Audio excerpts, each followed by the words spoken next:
ढुङ्गाको काप फोरेर पनि उम्रन्छ पिपल। भविष्यमा हर्क साम्पाङज्यू वा बालेन शाहज्यूको बेगलाई कसैले रोक्न सक्दैन। उहाँहरू प्रमुख कार्यकारीको रूपमा आउनुहुन्छ। मैले त अहिलेदेखि होइन नि, यो हल्ला चल्नुभन्दा अगाडि तपाईँलाई सम्झना होला, जब उहाँले मेयरको रूपमा उच्चस्तरीय पर्फर्मेन्स दिनुभयो, हिलो बदलो चटाइमा गुद्रीमा बसेर देश जनता विकास समृद्धिको पक्षमा उहाँले जसरी बोल्ड कदम चाल्नुभयो, इन्द्र सर पहिलोचोटि सायद हर्क साम्पाङ भविष्यमा यो देशको सिंहदरबारको कार्यकारी प्रमुख हुनुहुन्छ भनेर भविष्यवाणी गर्ने मान्छे मै हो। अहिले यो माहौल बनेको हुनाले बोलेको होइन, तपाईँको भिडियो रेकर्डेड पनि छ, धेरैलाई थाहा छ। त्यसकारण मेरो पनि सुझाव के हो भने हर्क साम्पाङज्यू जस्तो एउटा हिरा तुल्य व्यक्तिलाई त हामीले अहिले लुकाएर बचाएर राख्नुपर्छ। मलाई एउटा कुरा मात्रै छ कि उहाँ जे गर्नुहुन्छ खुल्लम खुल्ला प्यार करेंगा शैलीमा गर्नुहुन्छ। राजनीतिमा कहिलेकाहीँ डिप्लोमेटिक तरिका अपनाउनुपर्छ। म भन्दिनँ तपाईँलाई त्यही कुरो बालेनजीले होसियारीपूर्वक लुकेर गर्नुभएको छ। म किन ढाँटौँ? अरे आकांक्षी नै हुनुहुन्थ्यो। म भनिदिन्छु तपाईँलाई, बालेन शाहज्यू एकदम आकांक्षी हुनुहुन्थ्यो। उहाँलाई के भनियो, कन्भिन्स गरियो भने तपाईँ अहिले हुने होइन, तपाईँ हर्क साम्पाङ जस्ता व्यक्तित्वहरू कार्यकारी प्रमुखको लाइनमा बस्नुपर्छ, ढुक्कै 5 वर्ष चलाउनुपर्छ। यो सरकारको प्राइम मिनिस्टर भनेको इन्टरिम गभर्मेन्टको प्राइम मिनिस्टर भएको हुनाले भोलि तपाईँहरूको मौका नआएर तपाईँहरूले काम गर्नै सक्नुहुन्न, हातखुट्टा बाँधिएको अवस्था हुन्छ। यो जिम्मेवारी अहिले सुशीला कार्कीलाई दिउँ भनेपछि उहाँ चाहिँ अति चतुर। उहाँले एउटा यो लोककथाको फ्याउरोको एउटा सिद्धान्त छ नि, अङ्गुर टिप्न गयो, मैले फ्याउरो सत्वना गरेको होइन, अति लोकप्रिय महत्त्वाकांक्षी असल मेयर बालेन शाहज्यूले त्यो फ्याउरोको लोककथा सम्झिनु हो। अङ्गुर टिप्न जाँदा अङ्गुर फेला परेन, अनि सबैले सोधे किन अङ्गुर खाइनस् भन्दा हात देवीका त्यस्ता अमिलो अङ्गुर खान्छु भनेर हिँडेछ कि टिप्न नसकेका हुनाले अमिलो भन्दियो नि त। उहाँले अङ्गुर अमिलोको सिद्धान्त प्रयोग गर्नुभयो र हर्क साम्पाङज्यू कुनै पनि शक्ति केन्द्रलाई म रिजाउँदिनँ, कुनै माइबाप मेरो छैन, मेरो लागि नेपाली जनता नै महान हुन्। हिलो बदलोमा चटाइमा गुन्द्रीमा बसेर मैले 1 रुपियाँ करप्सन नगरिकन म प्रधानमन्त्री हुन चाहन्छु। मलाई देशवासीले यो अहिले बृहत्तर जिम्मेवारी दिनुपर्छ, देश पुनर्निर्माण गर्छु भन्ने एउटा उद्दाम सपना बोकेर आउनुभयो। तर हेर्नुहोस्, यहाँ यति घटिया मान्छे छन्, उहाँलाई खिल्ली उडाए। अब त्यही कुरो दुर्गा प्रसादले पनि गरे हो, गएर पहिला उहाँले यो स्टेक होल्डर म हुँ। अब फेरि दुर्गाजीको कुरो चाहिँ मैले अलिकति पाएको सूचना अनुसार उहाँको यो सेनामा रासन ठेक्का गर्ने एकजना उच्च स्तरीय ठेकदारसँग सम्बन्ध रहेछ। त्यो ठेकदार मार्फत उहाँ त्यहाँ आफैले बिन्ती पत्र हालेर जानुभएको रहेछ। अब उहाँको मिडियामा पहुँच, उहाँले भनिदिनु हो मलाई पनि स्टेक होल्डर ठानेर बोलाइयो, अनि म पनि यसको हो। अनि उहाँले प्रधानमन्त्री खानको लागि पहिला याचना गर्नुभयो। पहिलो घाँसपे ढुङ्गा उहाँलाई रिजेक्ट गर्नु अनिवार्य थियो, त्यो गरे। हर्क साम्पाङलाई त नपत्याएको शक्ति केन्द्रले उहाँलाई कहाँ पत्याउँछ। अनि दोस्रो स्वास्थ्य मन्त्री भयो नि प्रभु भन्दा पनि। अनि अब तपाईँ मुद्दा चलिरहेको व्यक्ति हो, रवि लामिछानेको देख्नु भएन, उहाँले नहुने भएपछि उहाँ पनि अङ्गुर अमिलोको नीतिमा जानुभयो भनेपछि तपाईँ अहिले यो आशै नगर्नुहोस् भनेपछि यतिसम्म कि दुर्गा प्रसाईको म कानुनी सल्लाहकार हुँ भन्नेहरू पनि कानुन मन्त्री माग्न जाँदा निराश भए। तपाईँ यति कुरा ख्याल गर्नु होला कि त्यही कुरो हर्क साम्पाङज्यूले एकदम ट्रान्सपरेन्ट तरिकाले भन्नुभयो। मेरो पनि हर्क साम्पाङज्यूलाई सुझाव के भने तपाईँले अहिले केही गर्नै पर्दैन, तपाईँ ढुक्क भएर काम गरिरहनु। अर्को कुरो, तपाईँको नाम श्रम मन्त्रीमा आउन सक्छ है, एनाउन्स हुनसक्छ, कुनै पनि मन्त्रीमा हुनसक्छ। स्थानीय विकास वा श्रम नजानु होला। तपाईँलाई पेन्डुलम बनाउने या एउटा शक्ति केन्द्रको खेल छ। मलाई थाहा छ कुलमानजी ऊर्जा मन्त्रीमा आउँदै हुनुहुन्छ, असामान्य स्थिति आयो, बेग्लै भयो भने बेग्लै। अब वास्तवमा भन्ने हो भने कुलमानजी र हर्कजीको मित्रता ठिक छ, मैले भिडियो हेरेँ। तर हर्क साम्पाङजी, कुलमानजी भनेको एउटा ब्युरोक्राट्स टेक्नोक्राट्स हो। उहाँहरू कुलमानजीले पनि प्रधानमन्त्रीको आकाङ्क्षा राख्नु भएको हो। उहाँले पहिल्यै के बुझ्नुभयो भने जसरी हर्क साम्पाङजीलाई भनियो प्रधानमन्त्रीमा सुशीला कार्कीजी कस्तो लाग्छ, त्यसै गरी कुलमानजीलाई सोधिएको हुनाले ऊर्जा मन्त्रीमा हजुर फिट हुनुहुन्छ भन्दा ठिक छ त भनेर उहाँ आउनु भएको छ। सम्भवतः उहाँ ऊर्जा मन्त्री हुँदै हुनुहुन्छ र उहाँले पनि हामी म हर्कजी बालेनजी कोही हामी हुँदैनौँ भने ठिकै छ भनेर भनेकै हो। त्यसकारण बालेन शाहज्यू ले हर्क साम्पाङको नाउँमा टाँचा लाग्ला भनेर पहिल्यै सुशीलाजीको म्याच फिक्सिङ शैलीले नाम पास गरिदिनु हो। त्यही कुरो कुलमानजीले पनि भित्रबाट बरु सुशीलै हुन्छ भनेर भनेको अवस्था छ। भनेपछि हर्क साम्पाङलाई रोक्ने बालेन शाह र कुलमानी सिंह अन्तर्राष्ट्रिय शक्ति केन्द्र वा देशभक्त भएको हुनाले मलाई लाग्छ नेपालको गौरवशाली सेनाले पनि उहाँलाई मन पराउँछ। उहाँ परम देशभक्त हुनुहुन्छ। मलाई जहाँसम्म लाग्छ नयाँ आएका पात्रहरूमध्ये भरत दाहालजीले ठिकै भन्नुभयो, यो माटोको अर्ग्यानिक उत्पादन भनेको वान एन्ड ओन्ली हर्क साम्पाङजी हो। अब हामीलाई पत्याउँदैन नहिए होइन, त्यो छोडिदिउँ। म पनि परम देशभक्त हुँ, तर कुरा चाहिँ के हो भने हर्क साम्पाङज्यू अहिले नजाँदाखेरि एउटा राम्रो कुरा चाहिँ के हुन्छ भने उहाँले अहिले जाँदा पार्टी बनाउन पाउनुहुन्न थियो, उहाँको स्ट्याग्नेसन हुन्थ्यो नि त। अब 6 महिनापछि चुनावमा जान पाउनुहुन्न थियो, उहाँको राजनीतिक करियर बर्बाद हुन्थ्यो। फेरि हर्क साम्पाङज्यू जस्तो मान्छेलाई त्यहाँ कामै गर्न दिँदैन थिए, यिनीहरूले हातखुट्टा बाँध्थे, कानुन देखाउँथे। जे भयो ठिकै भयो भनेर उहाँ अहिले नयाँ पार्टीलाई जन्म दिन लाग्नुपर्छ र उहाँले धेरै ठुलो शत्रुता बालेन शाहजीसँग सान्नु हुँदैन। हर्क साम्पाङजीले अहिले जुन पुण्य सर यहाँलाई स्वागत छ। थ्याङ्क यू सो मच, धन्यवाद। यति बेला अन्तरिम सरकारले प्रधानमन्त्री पाएको छ र त्यो मन्त्रीमण्डलमा पुण्य गौतम पनि आउने अरे, सहभागी हुने अरे, अथवा कुनै मन्त्री बन्दैछ अरे भन्ने बाहिर हल्ला सुनिन्छ। के यो सत्य हो? सर्वप्रथम त महान जेएनजी आन्दोलनको स्पिरिटलाई कदर गरेर अहिले नयाँ सरकार बनेको छ। सम्माननीय प्रधानमन्त्री सुशीला कार्कीज्यू उहाँले आफ्नो जीवनमा एक साथ 2वटा रेकर्ड कायम गर्नुभएको छ। उहाँ नेपालको पहिलो महिला प्रधान न्यायाधीशको महान इतिहास रच्दै अहिले सम्माननीय प्रधानमन्त्रीको रूपमा श्रीमान सुशीला कार्कीबाट श्रीमती सुशीला कार्कीमा परिणत हुनुभएको छ। उहाँलाई हार्दिक बधाई, शुभकामना। उहाँ एउटा बोल्ड पर्सनालिटी हुनुहुन्छ।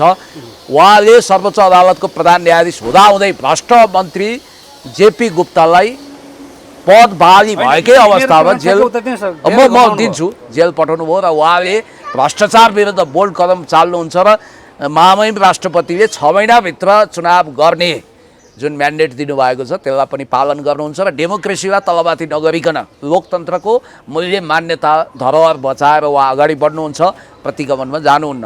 अब जहाँसम्म मेरो कुरा छ, मेरो सवालमा यस्ता हल्लाहरू उहिलेदेखि चलेका हुन् होइन। हिजो पनि मन्त्री राजदूतको हल्ला चलाइएकै हो, अहिले पनि चलाउँछन्। तर कुरा स्पष्ट हो, म मोही माग्ने ढुङ्ग्रो लुकाउने मान्छे होइन। पदको लागि देउसी भयो मरिगए खेल्दिनँ। म पद झोली थाप्दै हिँड्दिनँ, चाहियो बाबा भनेर शक्ति केन्द्र धाउँदिनँ। तर मौका आयो भने प्रजातान्त्रिक प्रणालीबाट है, फेरि गैर प्रजातान्त्रिक विधिबाट चोर ढोकाबाट मलाई छिर्नु छैन। म डेमोक्रेटिक नर्म्स एन्ड भ्यालुजलाई मेन्टेन गरेर भविष्यमा सारा तलब भत्ताहरू गरिबलाई दान गर्ने गरी म राज्यको सुविधा लिन्न, यो मेरो बटम लाइन हो। त्यसरी मौका आयो भने अब केही हुन सक्ला, त्यो बेग्लै कुरा हो। तर अहिलेको लागि हाइपोथेटिकल कुरा। तपाईँ आकाङ्क्षी चाहिँ हुनुहुन्छ? होइन, आकाङ्क्षी त धेरै हुन सक्छन्, तर महत्त्वकाङ्क्षी छैन। जस्तै तपाईँ बन्दाखेरि कुनै मन्त्रालयको मन्त्री नै बन्ने हो कि कुनै राजनीतिक सल्लाहकार हो कि खास कस्तो के हो? होइन, हल्ला त अब प्रमुख राजनीतिक सल्लाहकार हो कि मन्त्री हो कि भन्छन्। प्रमुख राजनीतिक सल्लाहकार भने मन्त्री सो सरह भयो नि त्योभन्दा नि शक्तिशाली हुन्छ। यस्तो अहिलेको लागि यो नितान्त हाइपोथेटिकल काल्पनिक कुरा हो। यतातिर छलफल नगरौँ, त्यो भोलि परिस्थितिले के देखाउँछ। मैले भनिहालेँ, मैले आफ्नो मूल्य मान्यता डेमोक्रेटिक नर्म्स एन्ड भ्यालुजभन्दा बाहिर गएर कुनै पनि पद लिन्न र मैले पदको लागि देउसी भैलो पनि खेल्दिनँ। हजुर, जस्तो अहिले मन्त्रीमण्डल गठन भइरहँदाखेरि धरानबाट चाहिँ अब देशको जिम्मा मलाई दिन्छ भने म लिन्छु भनेर धरानबाट आउनुभएका धरान उपमहानगरपालिकाका मेयर हर्क साम्पाङलाई बाइपास गरियो अथवा उनलाई चाहिँ कुनै मन्त्रालय दिएन, प्रधानमन्त्री हुन पनि दिएन भन्ने कुरो आयो। तपाईँलाई पक्कै पनि यो कुरो अध्ययन गरिरहनु भयो होला, बुझिरहनु होला, भित्रको कुरा तपाईँलाई थाहा पनि छ। खास के हो यो चाहिँ? ढुङ्गाको काप फोरेर पनि उम्रन्छ पिपल। भविष्यमा हर्क साम्पाङज्यू वा बालेन शाहज्यूको बेगलाई कसैले रोक्न सक्दैन।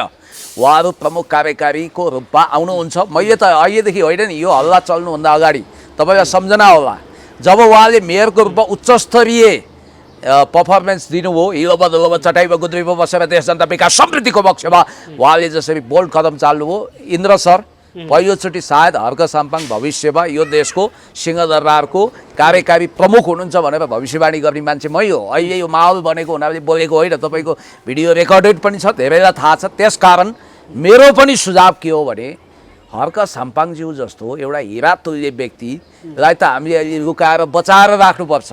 मलाई एउटा कुरा मात्रै छ कि उहाँ जे गर्नुहुन्छ खुल्लम खुल्ला प्यार करेंगा शैलीमा गर्नुहुन्छ, राजनीतिमा कहिलेकाहीँ डिप्लोमेटिक तरिका अप्नाउनुपर्छ। म भन्दिनँ तपाईँलाई त्यही कुरो बालेनजीले होसियारीपूर्वक लुकेर गर्नुभएको छ। म किन ढाँटौँ? भनेपछि बालेन अरे आकाङ्क्षी नै हुनुहुन्थ्यो। म भनिदिन्छु तपाईँलाई, बालेन शाहज्यू एकदम आकाङ्क्षी हुनुहुन्थ्यो। उहाँलाई के भनियो, कन्भिन्स गरियो भने तपाईँ अहिले हुने होइन, तपाईँ हर्क साम्पाङ जस्ता व्यक्तित्वहरू कार्यकारी प्रमुखको लाइनमा बस्नुपर्छ, ढुक्कै 5 वर्ष चलाउनुपर्छ। यो सरकारको प्राइम मिनिस्टर भनेको इन्टरिम गभर्मेन्टको प्राइम मिनिस्टर भएको हुनाले भोलि तपाईँहरूको मौका नआएर तपाईँहरूले काम गर्नै सक्नुहुन्न, हातखुट्टा बाँधिएको अवस्था हुन्छ। यो जिम्मेवारी अहिले सुशीला कार्कीलाई दिउँ भनेपछि उहाँ चाहिँ अति चतुर। उहाँले एउटा यो लोककथाको फ्याउरोको एउटा सिद्धान्त छ नि, अङ्गुर टिप्न गयो, मैले फ्याउरोसँग तुलना गरेको होइन, अति लोकप्रिय महत्त्वकाङ्क्षी असल मेयर बालेन शाहज्यूले त्यो फ्याउरोको लोककथा सम्झिनु हो।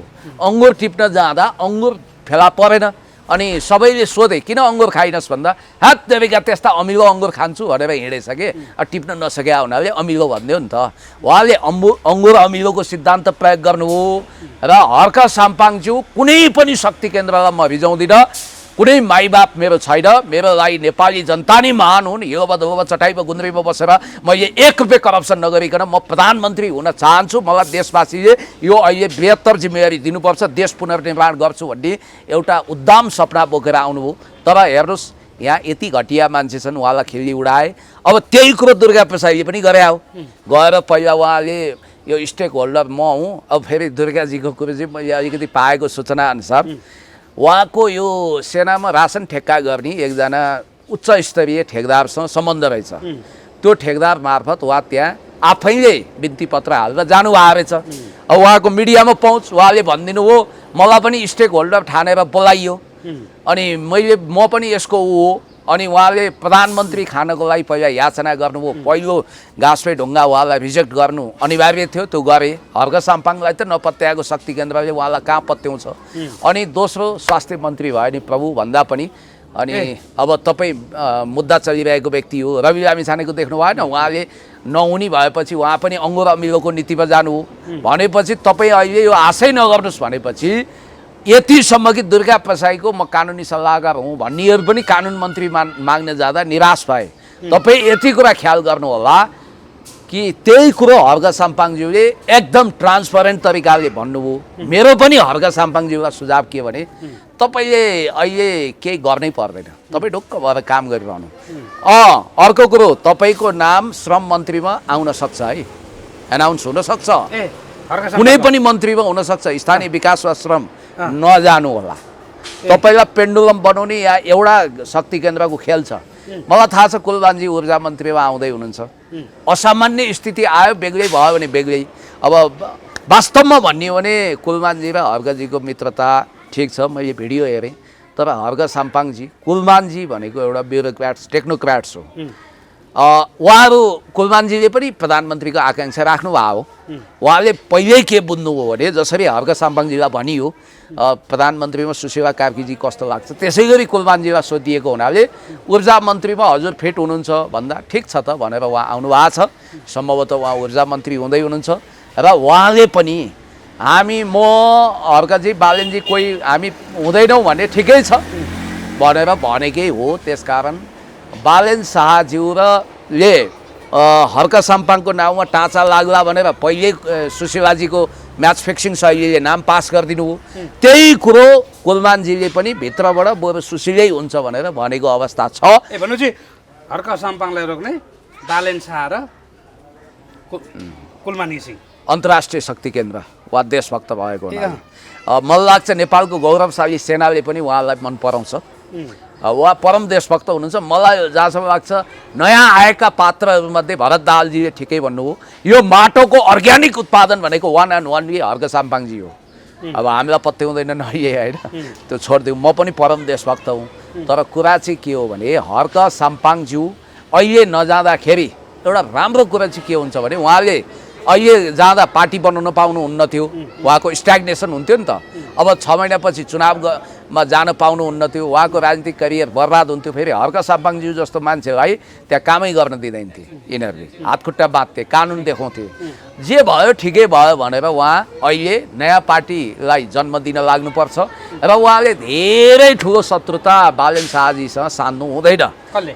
हर्क साम्पाङजीले अहिले जुन नोकझोक छ कुलमानजीसँग पनि सहकार्य गर्नुपर्छ र अब विज्ञान प्रविधि मन्त्रालयमा खान्न भनेर उहाँले भनिदिनु भएको छ। हाम्रो महावीरजीले प्रधानमन्त्री पाए चलाउँछु भन्नुभयो, उहाँले पनि, उहाँलाई पनि त्यो मौका छैन। सन्दुक रोइटवा स्वास्थ्य मन्त्री अफर होला, उहाँले के गर्नु होला, मान्नुहुन्न कि मान्नुहुन्छ कि त्यो म भन्न सक्दिनँ। हर्क साम्पाङले र बालेन शाहजीको सल्लाहकारको रूपमा हाम्रो ओम प्रकाश अरियालजी कानुन मन्त्री हुँदै हुनुहुन्छ।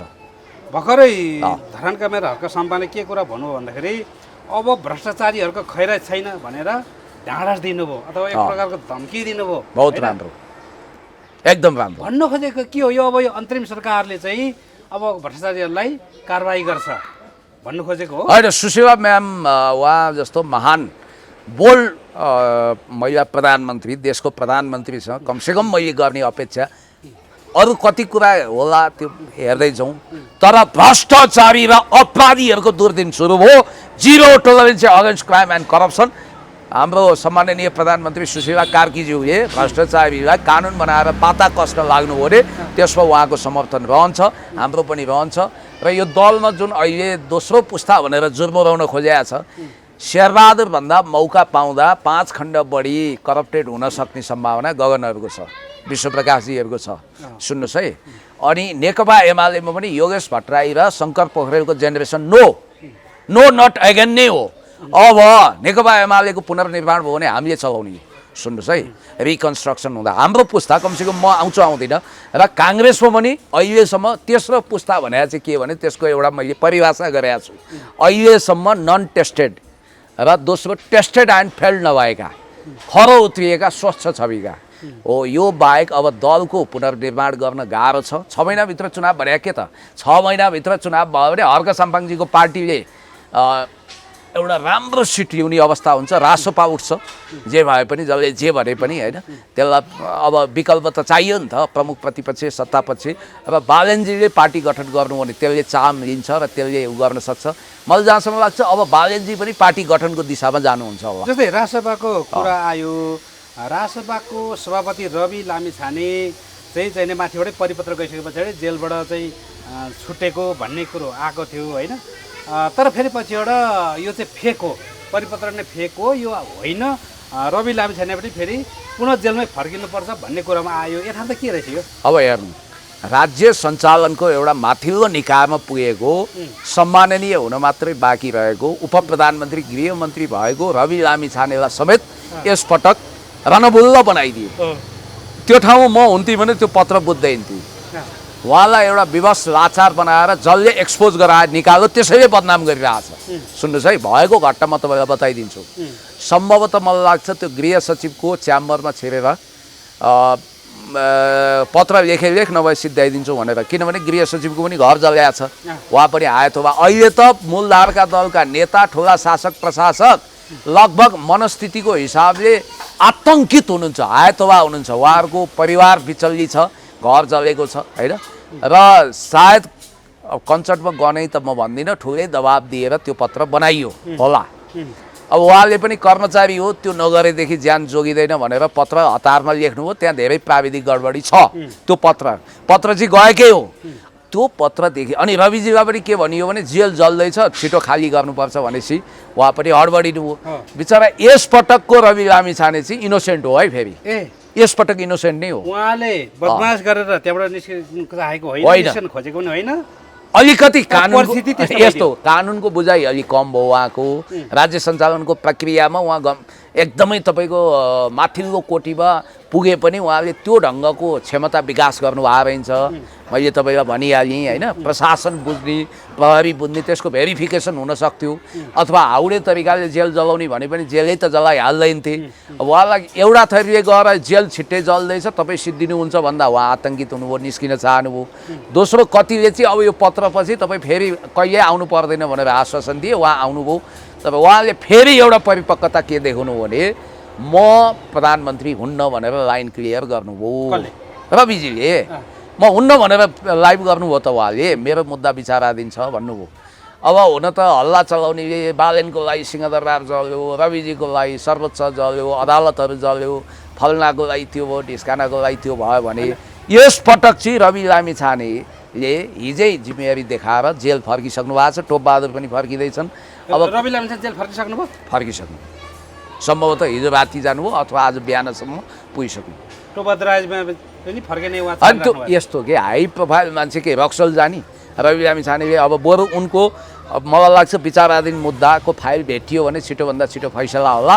अब 6 महिनाभित्रको चुनाव भ्याउला नि त रवि लामिछानेले भन्ने कुरा पनि छ। अर्को चासो र चिन्ताको विषय चाहिँ के छ भन्दाखेरि पूर्व प्रधानमन्त्री अथवा निवर्तमान प्रधानमन्त्री केपी शर्मा ओली चाहिँ कहाँ छ भनेर धेरैले चासो गरिराखेका छन्। अहिले सार्वजनिक कहीँ देखिएको छैन होइन। तपाईँले केही यो विषयमा जानकारी केही छ? अब यस्तो उहाँ विदेश पुग्नु भएको छैन। उहाँले प्रधानमन्त्री पदको दुरुपयोग गरेर पार्टी अध्यक्ष पदको दुरुपयोग गरेर जुन तानाशाहीपन देखाउनु हो यसले गर्दा यत्रो डिजास्टर भयो। रमेश लेखक प्रधानमन्त्रीजी उहाँले प्रधानमन्त्रीजी अथवा केपी शर्मा ओलीजीले अघिल्लो दिनै राजीनामा दिएको हो भने पनि पछिल्लो दिनको घटना त घट्दैन थियो नि होइन। जे जति घटना घटेको छ त्यो त पछिल्लो दिन दोस्रो दिन घटेको छ। पहिलो दिनमा मानवीय क्षति भयो होइन। त्यो मानवीय क्षति भइसकेपछि नैतिकताको आधारमा राजीनामा दिएको हो भने भोलि भौतिक क्षति त हुँदैन थियो होला नि त। भौतिक क्षति गर्न प्री प्लानमा बसेका थिए ती जेएनजी पनि होइन, घुसपैठ थियो। नेपालबाट उद्योग धन्दा तबाह गर्ने, उद्योग व्यवसाय खेद्ने मिनबहादुर गुरुङ टाइपका व्यवसायीहरूलाई अनि त्यसपछि हायतोबा बनाउने तोडफोड गर्ने योजना त थियो तर 50% कम हुन्थ्यो होला। उहाँले अघिल्लो दिन आडम्बर देखाएर खास गरी यो नालायक सञ्चार मन्त्रीको आडमा जुन कुरो वक्तव्यबाजी भयो त्यसको कारण पब्लिक इरिटेट भएर 50% क्षति बढ्यो। क्षति चाहिँ हुन्थ्यो किनभने जेएनजी मारिसकिया थिए। म त अब यो धेरै कुरा गर्दिनँ यहाँ किनभने दरबार हत्याकाण्डको रियल घटना बताउने बेपत्ता छन् र मदन भण्डारीको हत्याको रियल पोल खोल्नेहरू पनि मारिएका छन्। सुन्नुहोस् है म तपाईँलाई भन्छु एउटा जोडिहालेँ त्यसपछि तपाईँ भन्नु होला। अघिल्लो दिन जे जति मानवीय क्षति भयो अनि त्यो बेलुका अथवा कुनै समयमा तपाईँको आत्मआलोचनासहित माफी मागेर जे जस्तो भयो घटना नराम्रो भयो अब थप क्षति नहोस् म प्रधानमन्त्री पदबाट राजीनामा दिन्छु। हाम्रो देश रहनुपर्छ, सार्वभौमसत्ता रहनुपर्छ, गणतन्त्र रहनुपर्छ। यही तरिकाले आत्मआलोचना गरेर माफी मागेर राजीनामा दिएको हो भने भोलिपल्ट पक्कै यति क्षति होइन। ओलीजीले सबभन्दा ठुलो गल्ती कहाँ गरिदिनु भने उत्तराधिकारी खोजेर म रिटायरमेन्ट लिन्छु भने अब यो लफडा हुँदैन थियो।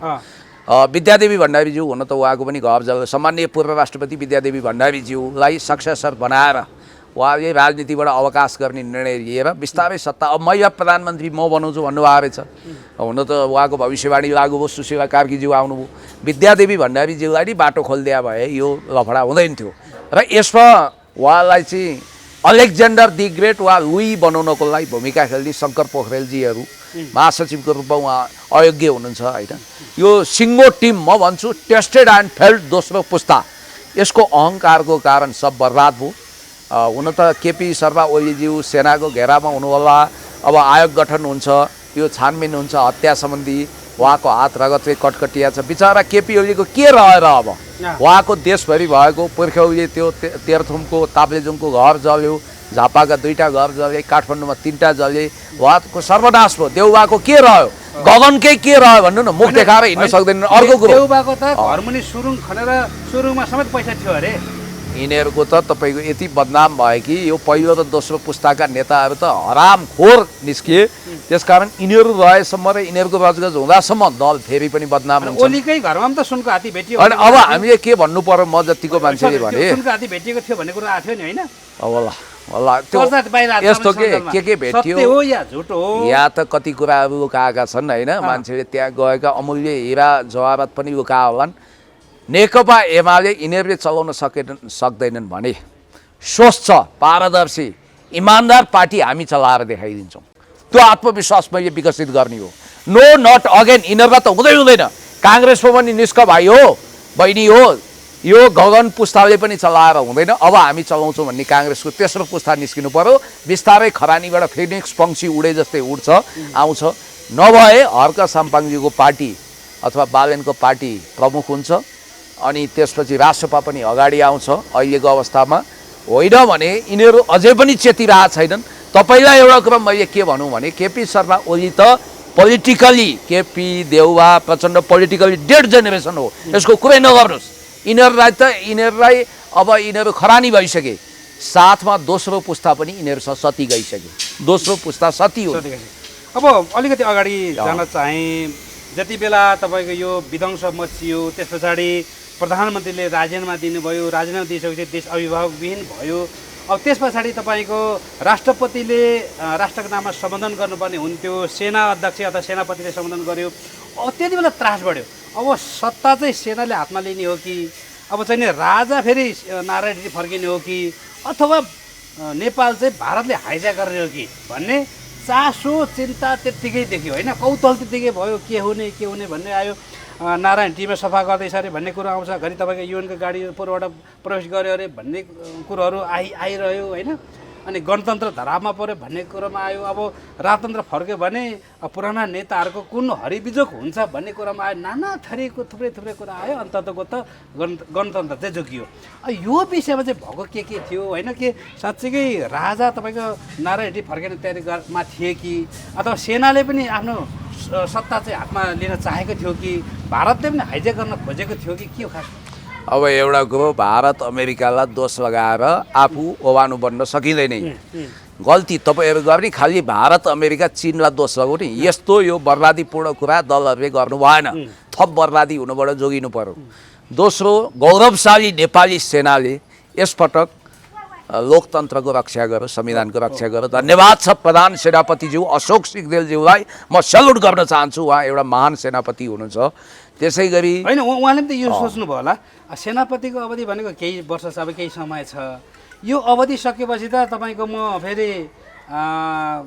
फेरि रैती हुनुपर्छ होइन, राजाको शासनकालमा अथवा सेनाकै शासन हो भने पनि अब सेनामा शासित हुनुपर्छ, यो मेरो पद सकेपछि भन्ने सोचेर तपाईँको सैनिक शासन लागू नगरेको अथवा राजा नफर्काएको हो कि? इतिहासदेखि अहिलेसम्म नेपाली सेनाको इमेज क्लिन छ। उसले कहिल्यै पनि प्रजातान्त्रिक मूल्य मान्यतासँग सम्झौता गरेका छैन। दोस्रो जनआन्दोलन दबाउन हजारौँ मान्छे मार्ने प्रस्ताव जाँदा पनि कटुवालले अस्वीकार गरेकै हो। पछिल्ला सेनापतिहरूको पनि ट्र्याक रेकर्ड हिस्ट्री बहुत राम्रो छ र अशोक सिग्देलज्यू त एउटा महान इतिहास उहाँले रचना गरिसक्नुभयो। यस्तो हो हेर्नुहोस्, अब नेपाली सेनाले यसपटक गम्भीरताका साथ कदम चाल्यो।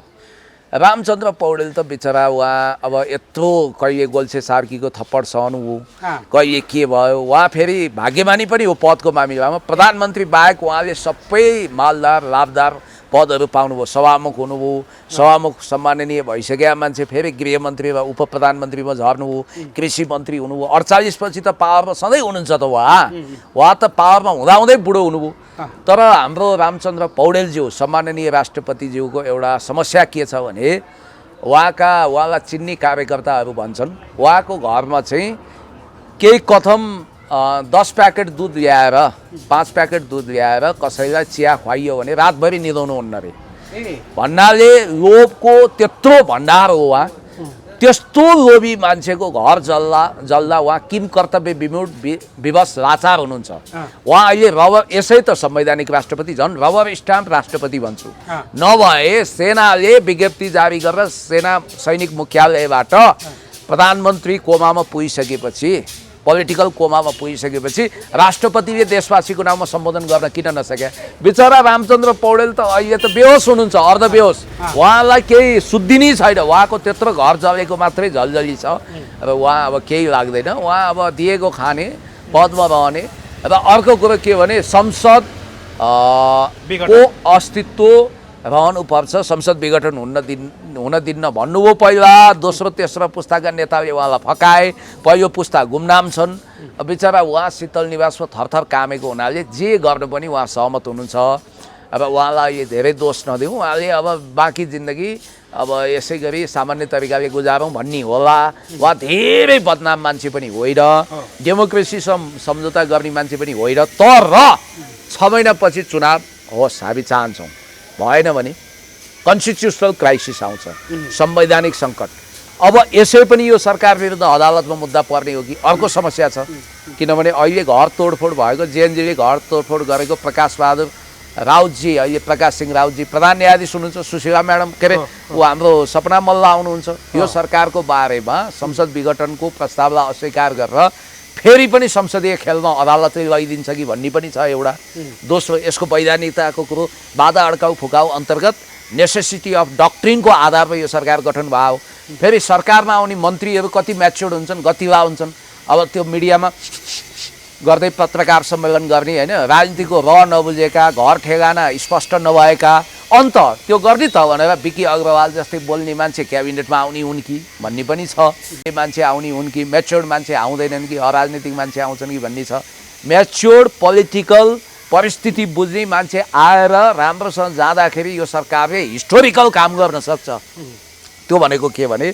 6 महिना वा केही समय एक्सटेन्ड गरेर चुनाव गराइदिन सक्छ भ्रष्टाचारीलाई नियन्त्रण गर्न सक्छ र प्रमुख कार्यकारी संविधान एमेन्डमेन्ट गरेर प्रत्यक्ष निर्वाचित प्रमुख कार्यकारीको बाटो खोलिदिन सक्छ र सांसद भइसकेका मान्छे ल मेकर हुन् उनीहरू मन्त्री हुनु हुँदैन विज्ञ विशेषज्ञबाट ल्याउनुपर्छ भनेर एउटा सिस्टमलाई ड्रास्टिक चेन्ज गरेर प्याराडाइम सिफ्ट गर्ने एउटा गोल्डन अपर्च्युनिटी छ अर्कोतिर तपाईँको महासङ्कटको पनि बादलहरू मडारिएको छ होइन देशभक्तहरू चिन्तित छन् भरत दाहालजीले हर्क साम्पाङज्यूको खुल्ला प्रशंसा गर्नुभयो उहाँले राजनीति बुझ्नु भएको छ त्यसकारण मैले के देखेँ भने यो सब प्रसव वेदनाको पछाडि एउटा न्यू जेनेरेसन चाहिँ अब सिंहदरबार पुग्दैछ भन्ने कुरो पक्का हो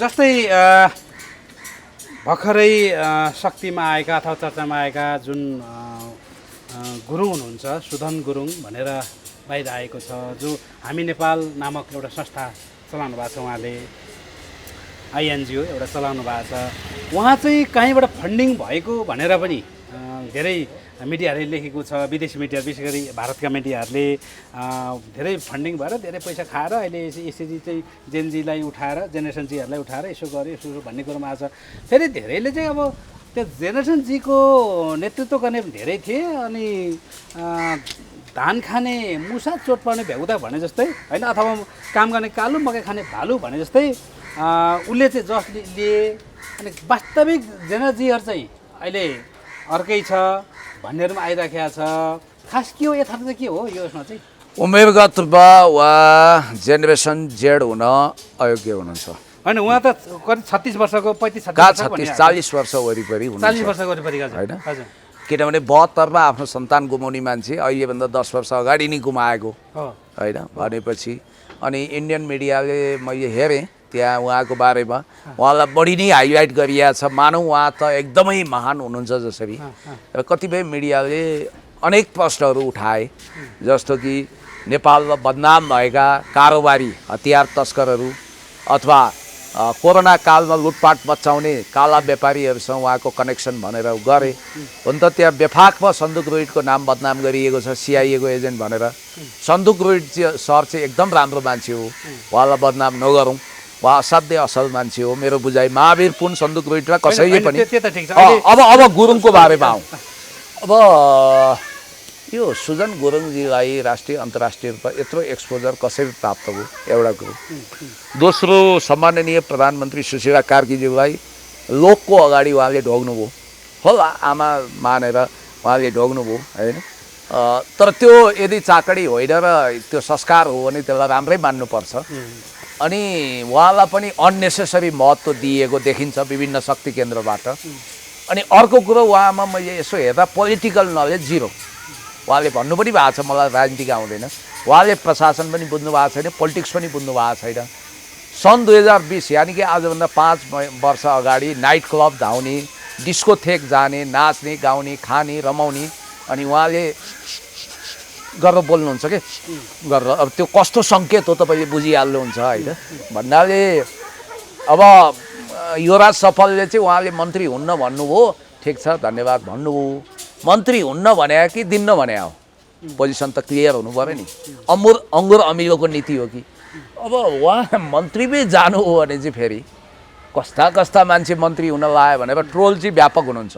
किनभने बाँचिरहे भए भेलु बाजेको पनि मौका आउँदो रहेछ जापानको माइलदाईलाई बोलाएर बनाए पनि भयो होइन पार सार राजा हुने भने जस्तै होइन धेरैले ट्रोल बनाउँछ नि पारासा राजा मान्नुपर्ने भन्छ नि एउटा र कमसेकम पारसा त दरबारमा होइन, जन्मिनु त्यो हो एउटा उत्तराधिकारी पुस्ता हुनुभयो डाइनेस्टीमा हुन्छ त्यो तर अब त्यसो भए त तपाईँको जापानबाट भ्यागुते माइलो भनेर चिनिने माइलोलाई बोलाउनु पर्यो बाँचिरह भए उसको भेलुबाजेको चान्स आउने रहेछ भनेर ट्रोल बनाउन थाल्छन् मान्छेले किनभने उहाँको धेरै कुरा रहस्यमय छ उहाँ कहाँ जन्मिनु हो के गर्नु हो मैले उहाँको आलोचना गरेँ होइन कोही गोर्खा भन्छन् कोही काठमाडौँ उहाँले कति पढ्नु भयो नि थाहा छैन उहाँको फ्यामिली नै छैन उहाँ गोर्खाको भनिएको छ कोही तपाईँको सिक्किम दार्जिलिङ जन्मेको भनिएको छ गोर्खाकै रहेछ मानिलिउँ गोर्खाकै रहेछ भने धरानमा गएर तपाईँको उहाँले आन्दोलन गर्नुभयो अभियान चलाउनु भयो सेफ घोपा क्याम्प भनेर चाहिँ एउटा आन्दोलन चलाउनु भएको छ त्यही सेफ आन्दोलन घोपा क्याम्पकै दौरानमा चाहिँ मेयर हर्क साम्पाङले उनलाई सपोर्ट गरेन भनेर हर्क साम्पाङसँग भड्किएको रहेछ रिसाएको रहेछ होइन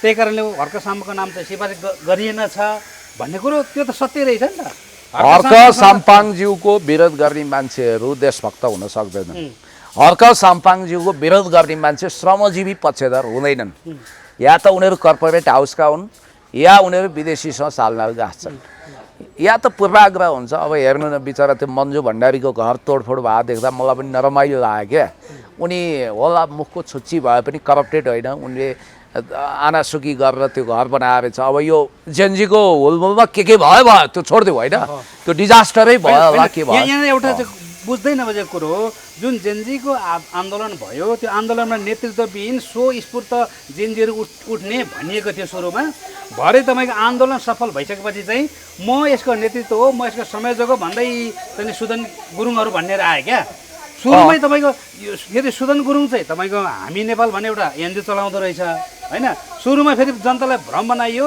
भ्रष्टाचार विरुद्ध सामाजिक सञ्जाल प्रतिबन्धक विरुद्ध उठ्नुपर्छ भनेर यङ जेनेरेसनलाई उठाइयो जुन 14 वर्षदेखि 28 वर्ष बिचको उमेरको अन्तरलाई भनेर जेनेरेसन जी भनेर जेनेरेसन वाईहरू त उठेन अनि सुरुमा चाहिँ लिडर छैन स्वस्फूर्त आन्दोलन गर्ने भनियो पछि हामी नेतृत्व हामी लिडर हो हामीले आयोजना गरेको भनियो यहाँ त ठुलो घुसपेट ठुलो यहाँ चाहिँ त्यो यस्तो हो त्यो राप्रपावाला भाइ पनि जेनजी होइन दुर्गा प्रसाईका देउसी भयो खेल्न जाने पनि जेनजी होइन जेनवाईहरू हुन् वाई जेड के हुन् होइन अब तिनीहरूको के अरे वाई हो कि अथवा अल्फा हो कि के हो त्यो म छोडिदिउँ होइन भनाइको मतलब तिनीहरूले लङ्का जलाउने हनुमान पगरी गुत्ने ढेडु भने जस्तै हो यसो मञ्च कब्जा गरेर भाषण तासन गर्ने मान्छे थिए होलान् तिनीहरू इन्टरभ्यू दिनेसम्म थिए होलान् वास्तविक रूपमा जो जेएनजी हो त्यो लड्यो घाइते हो मर्यो क्षति बिहोर्यो ऊ बर्बादीमा छ उसको पहुँच छैन तर शीतल निवासले हरियो बत्ती बाल्छ सुजन गुरुङलाई याद गर्नुहोस्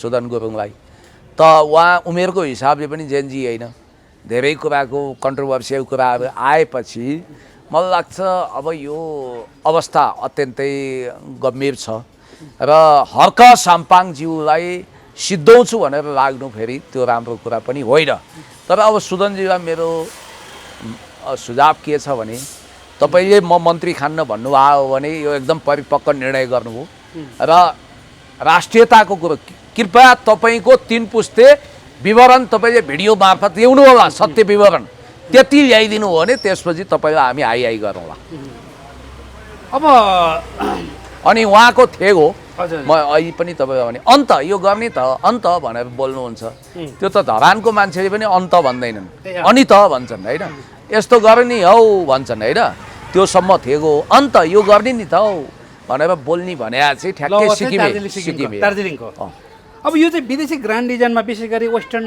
डिजाइनमा चाहिँ ग्रान्ड डिजाइन थियो त्यही अनुरूप यो आन्दोलन भयो त्यही अनुसार विध्वंस मचियो भन्ने कुरोमा आछ क्या होइन होइन जेएनजी इनोसेन्ट हो सुन्नु जेएनजीको उद्देश्य सुपर मार्केटहरू जलाउने थिएन जेएनजीको उद्देश्य सिंहदरबार जलाउने थिएन सर्वोच्च अदालत हान्ने थिएन अख्तियार जलाउने थिएन जेएनजीको उद्देश्य सार्वजनिक क्षति पुर्याउने थिएन र आक्रोशित भिडमा जेएनजी उत्तेजित भएको थियो त्यसमा पेट्रोल छर्ने काम चाहिँ भयानक समूहहरूले गरे पेन्ट्रेसन भयो र साँच्चै गहिरिएर हेर्ने भने त नेपालको पुलिसले पनि नागरिकलाई यो स्तरमा 1.5-2 घन्टाभित्र 7000 गोली मेसिन गनबाट हानेर मार्नै सक्दैन यो कल्पनाभन्दा बाहिर यो धेरै रहस्यमय कुरा पछि गरौँ जस्तै नि अब यो जेएनजीहरूले आन्दोलन गर्ने भनेर सामान्य एउटा कुरा उकाने हुँदै थियो अनि यसमा चाहिँ कसरी ग्रान्ड डिजाइन भयो भन्दाखेरि केपी शर्मा ओलीलाई पनि फसाइयो अब विशेष सल्लाह मार्फत चाहिँ